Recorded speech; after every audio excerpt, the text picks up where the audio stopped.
Star Spangled Banner, drawn by Ellie.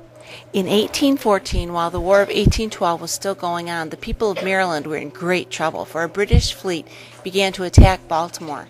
The enemy bombarded the forts, including Fort McHenry. For 24 hours, the terrific bombardment went on. If Fort McHenry always stand, the city is safe, St. Francis got key to a friend, and they gazed anxiously through the smoke to see if the flag was still flying, drawn by Kelsey. In 1814, while the War of 1812 was still going on, the people of Maryland were in great trouble, for a British fleet began to attack Baltimore. The enemy bombarded the forts, including Fort McHenry.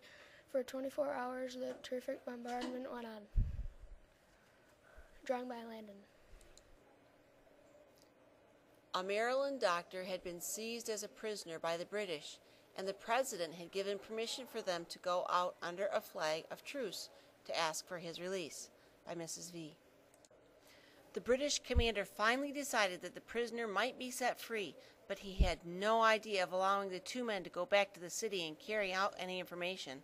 "Until the attack on Baltimore is ended, you and your boat must remain here," he said. By Mrs. V. The firing went on. As long as daylight lasted, they could catch glimpses of the stars and stripes whenever the wind swayed the clouds of smoke. By Bailey. When the night came, they could still see the banner, now and then by the blaze of the cannon. A little after midnight, the firing stopped, a drawing by Megan. The two men paced up and down the decks, straining at their eyes to see if the flag was still flying. "Can the fort have surrendered?" they questioned. "Oh, if morning would only come," drawing by Jacob. At the last, the faint gray of dawn appeared. They could see that some flag was flying, but it was too dark to tell which. More and more eagerly they gazed. It grew lighter. A sudden breath of wind caught the flag, and it floated out on the breeze.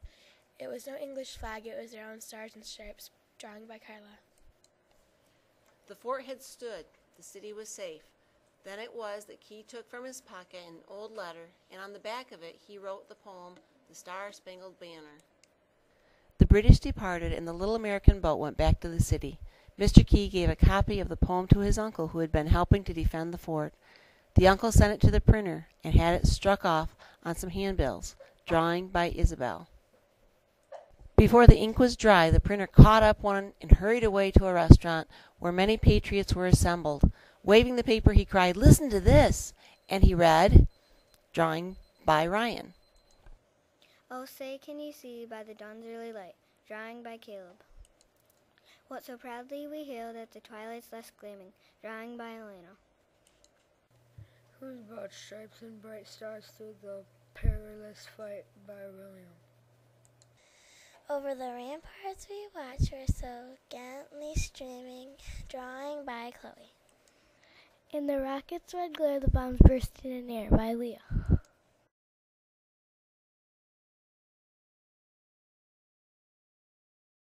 Gave proof through the night that the flag was still there. By Cody.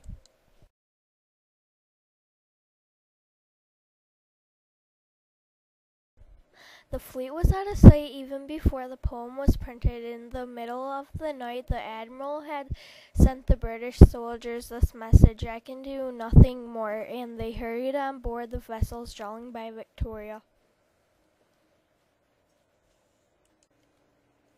It was not long before they left Cheesecake Bay, all together, perhaps with the new sun ringing in their ears as they went. By Ellie.